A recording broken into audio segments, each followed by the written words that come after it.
ada dokumen-dokumen yang sebelumnya tidak pernah diminta oleh imigrasi, lalu di pengajuan kedua pihak imigrasi minta bermacam-macam dokumen yang menurut gue cukup ribet ya teman-teman. Dengan alasan karena sekarang imigrasi Jepang itu cukup kibisi. Nah setelah 1 minggu kalau nggak salah gue ya teman-teman, sejak pengajuan itu datang telepon ke HP-nya ayah ya teman-teman ya. Waktu itu ayah nggak bisa angkat, jadi gue lah yang angkat seperti itu kan. Ternyata benar saja yang nelpon adalah orang imigrasi ya teman-teman. Jadi gue diwawancarai lewat telepon waktu itu. Apa sih yang membuat gue itu bisa diterima dalam proses pengajuan perpanjangan visa? Karena kebanyakan teman-teman kita itu tertolak ya teman-teman ya, tertolak. Action, minasang konnichiwa, pau desu.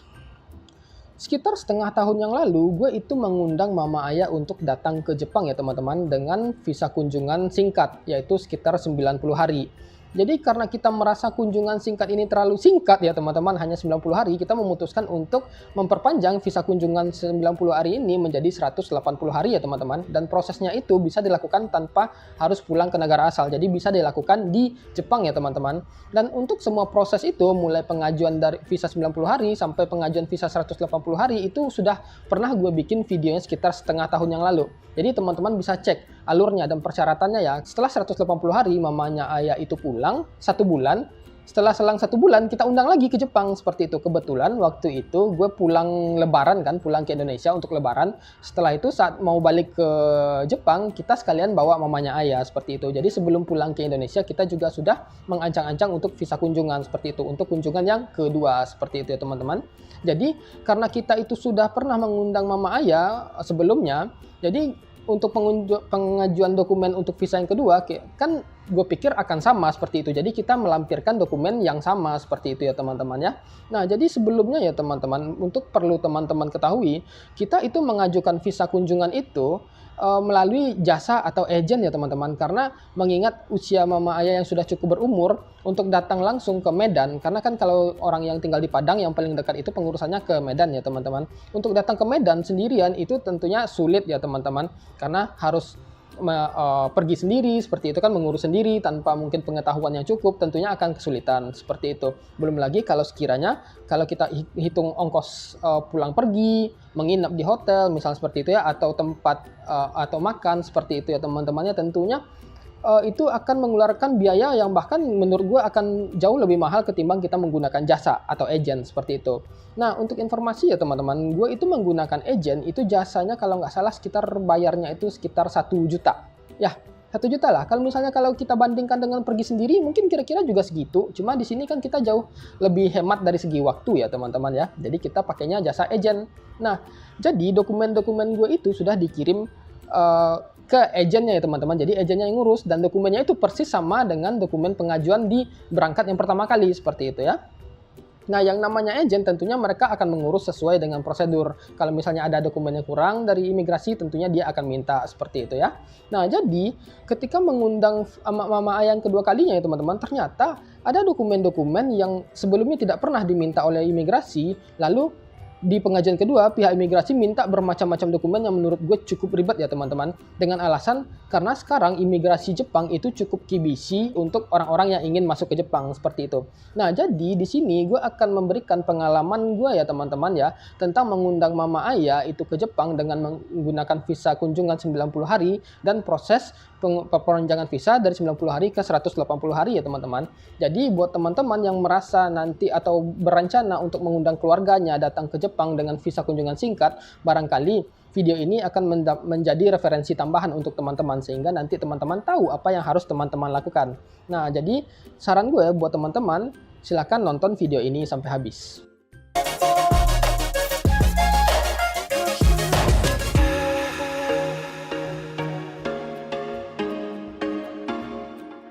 Nah, jadi ya teman-teman, di video kali ini gue nggak akan melampirkan persyaratan-persyaratan apa yang harus diurus untuk pengajuan visa 90 hari maupun persyaratan untuk perpanjangan dari 90 hari ke 180 hari. Karena di video sebelumnya gue itu sudah pernah bahas ya teman-teman. Jadi kalau sekiranya teman-teman mau tahu persyaratannya, teman-teman cek aja di sini.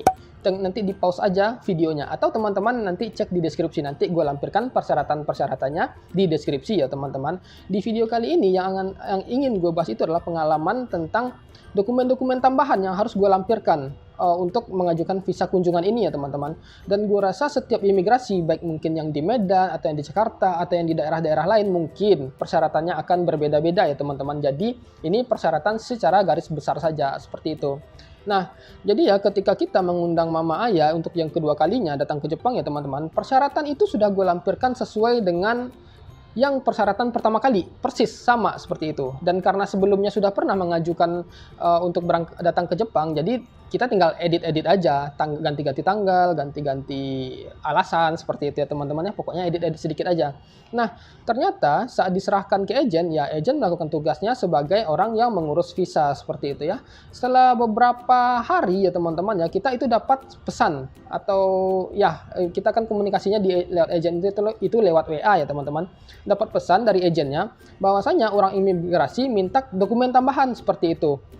Untuk meyakinkan seperti itu ya, agar nanti visa ini bisa diturunkan seperti itu. Nah, dokumen-dokumen tambahan itu adalah dokumen-dokumen yang tidak pernah gue keluarkan sebelumnya ketika di pengajuan yang pertama. Dokumen apa saja itu? Yang pertama adalah orang imigrasi itu minta akte kelahiran. Akte kelahirannya mamanya ayah, akte kelahirannya ayah, kakak, saudaranya teman-teman ya. Jadi yang ada di kakak itu dia minta akte kelahirannya.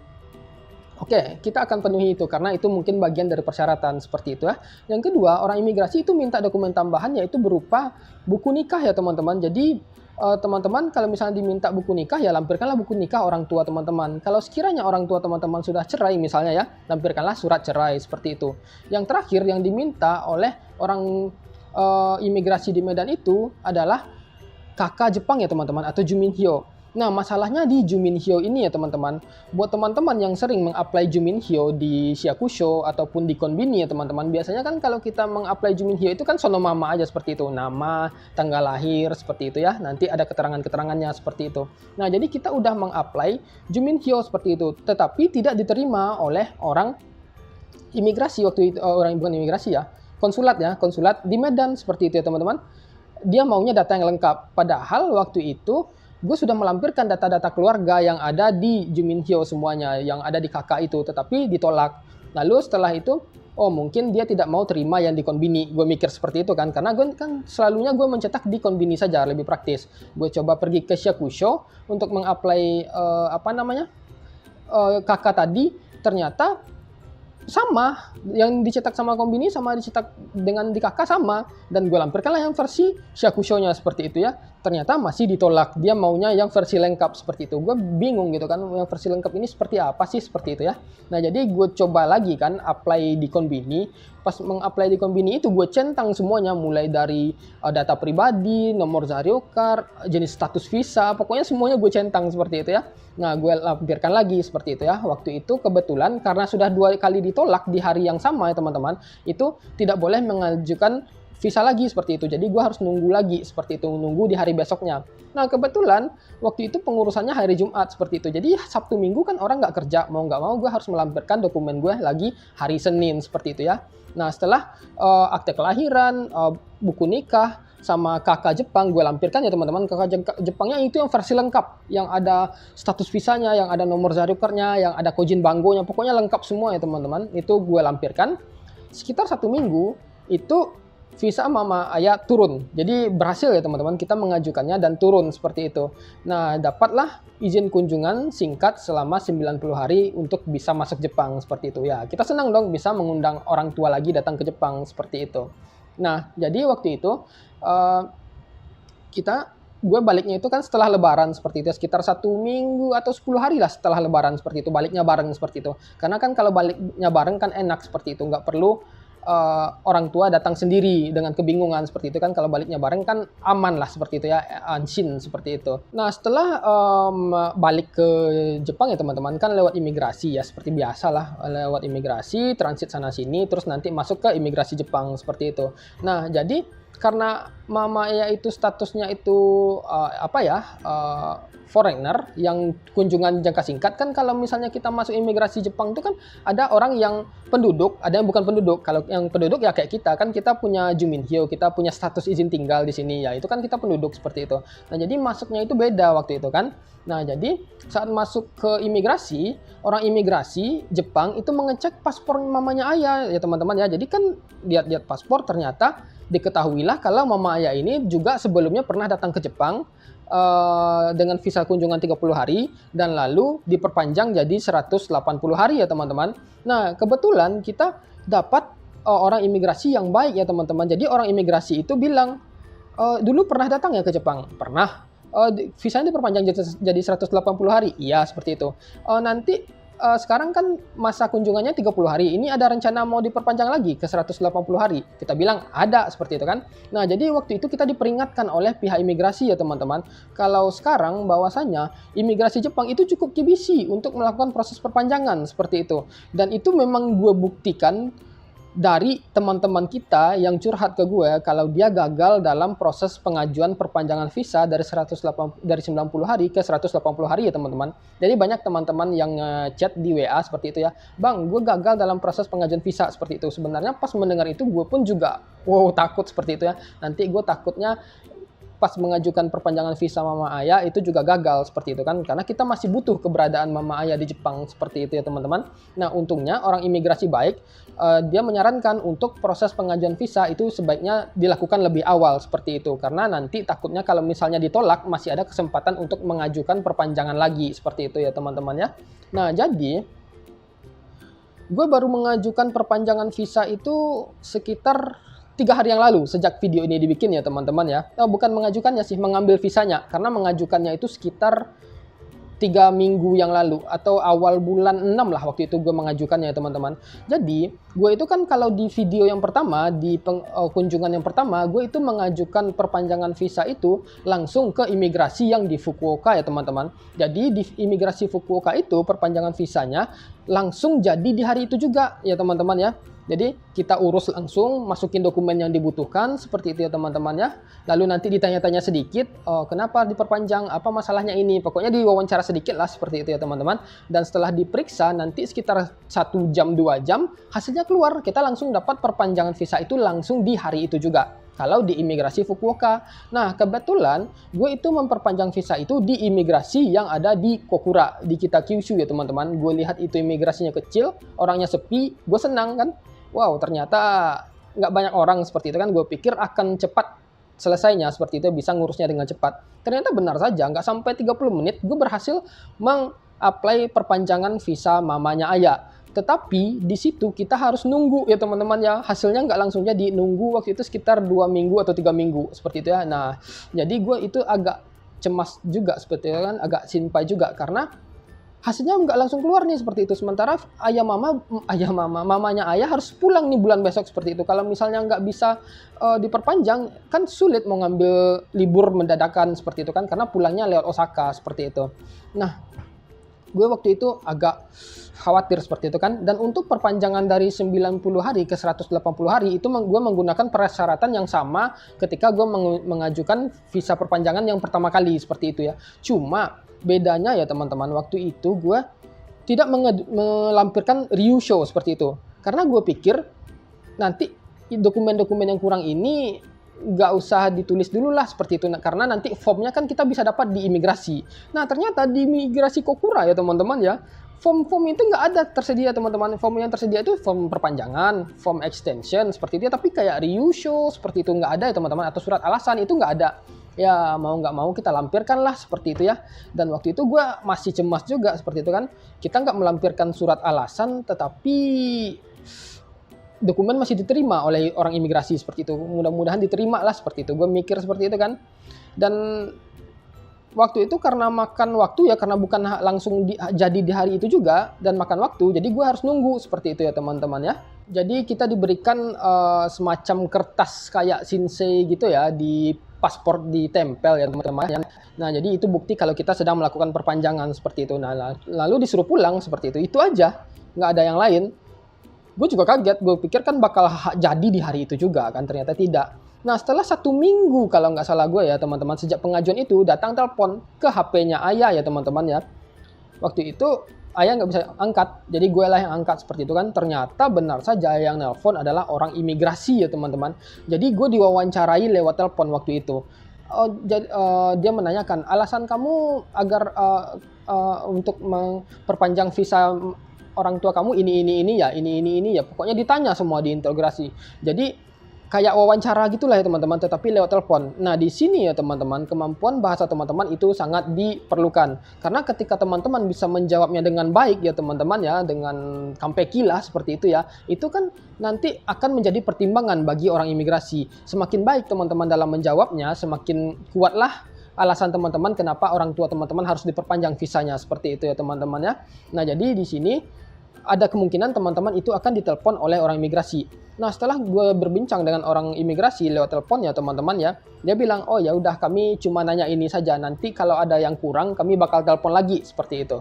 Nah, jadi ya karena perpanjangan visa itu nggak langsung jadi ya teman-teman, langkah yang bisa dilakukan tuh hanya nunggu ya teman-teman. Jadi nanti akan dikirimkan hagaki ya, sebesar ini ya, hagaki sebesar ini ke pos kita. Kalau misalnya di approve nanti itu dapat hagakinya, seperti itu yang menyatakan kalau kita visanya diterima. Nah, waktu itu gue masih moya-moya, masih khawatir banget ini bakal diterima sih atau enggak sih, seperti itu kan. Karena kalau nggak diterima kan taihen, seperti itu loh.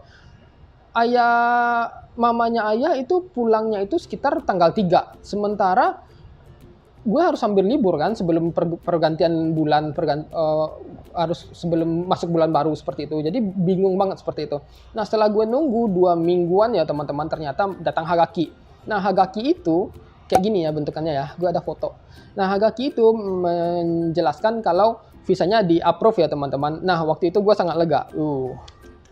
Nah, jadi ya pas datang hagaki, di beberapa hari setelah dapat hagaki itu ya, pas hari gue libur, gue itu datang ke imigrasi ya teman-teman ya, untuk mengambil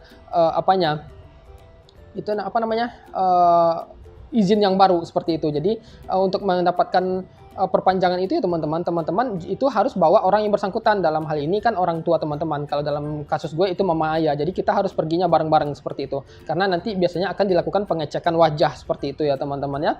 Nah, jadi apa sih yang membuat gue itu bisa diterima dalam proses pengajuan perpanjangan visa? Karena kebanyakan teman-teman kita itu tertolak ya teman-teman ya, tertolak karena mungkin satu, alasannya kurang kuat.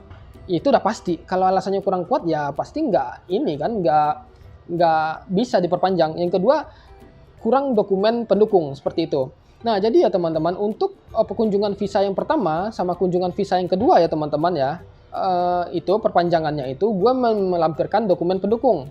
Dokumen pendukung itu gue dapatkan dari rumah sakit. Kenapa? Karena kunjungan pertama waktu itu ayah sedang lahiran ya teman-teman. Jadi gue minta ke orang rumah sakit kalau dia habis lahiran, terus dia butuh dukungan dari orang tua. Jadi kita minta surat dukungan lah, seperti itu.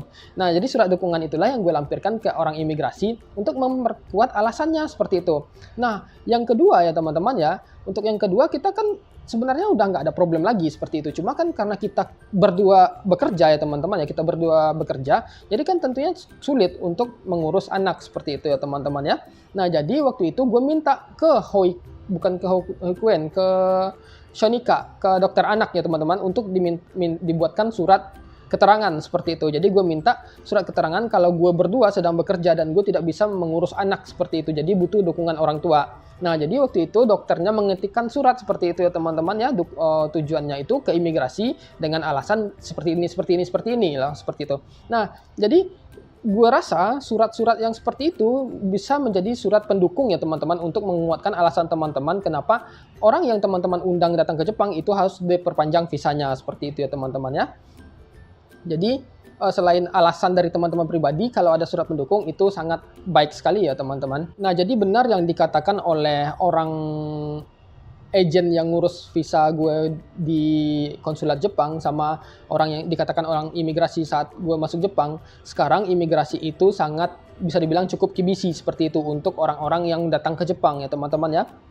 Khususnya turis, seperti itu, sehingga dibutuhkan alasan yang kuat agar bisa masuk Jepang, atau dibutuhkan alasan yang kuat agar bisa memperpanjang status izin kunjungan selama kunjungan di Jepang seperti itu ya teman-teman ya. Dan untuk teman-teman yang mungkin ingin tahu ya apa sih yang ditanyakan oleh pihak imigrasi waktu itu pas dia nelpon, waktu itu dia menanyakan, kenapa kamu mengajukan visa untuk orang tua kamu? Gue bilang kan, karena kita berdua bekerja seperti itu, nggak ada yang bisa ngasuh anak seperti itu. Oh gitu. Kenapa nggak ngambil cuti membesarkan anak? Dia bilang gitu kan. Nggak dapat. Apakah tidak dapat dari perusahaan? Ya gue bilang kan, perusahaan memberikan cuti membesarkan anak, tetapi kita yang nggak ngambil. Gue bilang gitu kan.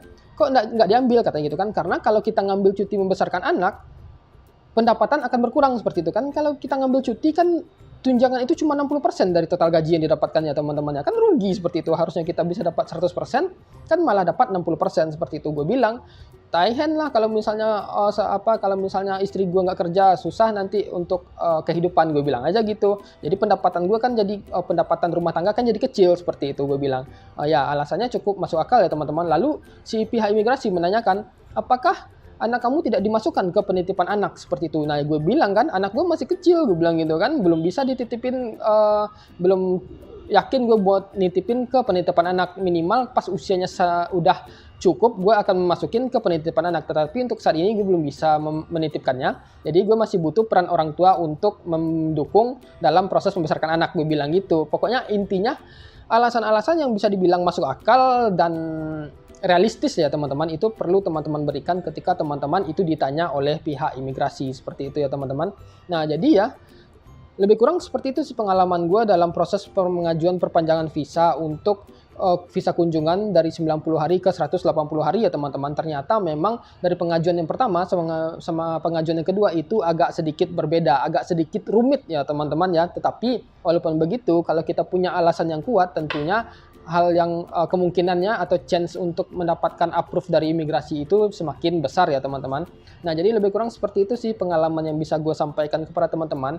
Kalau sekiranya teman-teman itu ada rencana untuk mengundang keluarga datang ke Jepang dengan visa kunjungan singkat, semoga video ini bisa jadi referensi buat teman-teman. Dan juga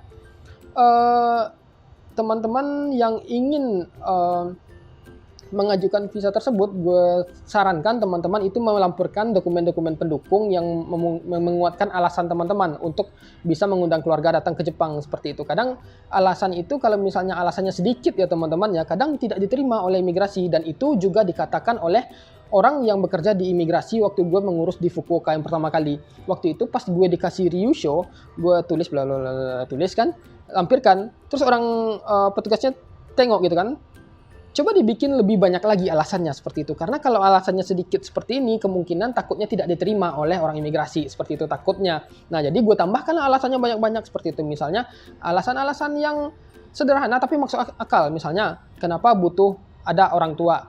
Misalnya, membantu pekerjaan rumah, atau karena membantu, mendukung, mensupport emosional seperti itu ya. Karena mungkin kalau misalnya teman-teman hitorigurasi atau tinggal di Jepang, emosional teman-teman bukan emosional, mental teman-teman itu bisa down seperti itu. Jadi butuh orang tua untuk seising ya teman-teman ya, untuk membangun mental teman-teman seperti itu ya, untuk tidak stres seperti itu. Pokoknya bikinlah alasan-alasan yang berterima, masuk akal, dan cukup panjang seperti itu, sehingga nanti pertimbangan imigrasi juga itu ya teman-teman ya, bisa sehingga orang imigrasi juga bisa mempertimbangkan untuk memperpanjang atau mengapprove untuk kedatangan atau perpanjangan visa orang tua atau keluarga teman-teman seperti itu. Nah jadi lebih kurang seperti itu ya informasi yang bisa gue sampaikan kepada teman-teman. Kalau sekiranya teman-teman masih punya pertanyaan, silakan aja tulis di komen, gue bakal jawab sebisa mungkin, dan sampai ketemu di video berikutnya. Cut.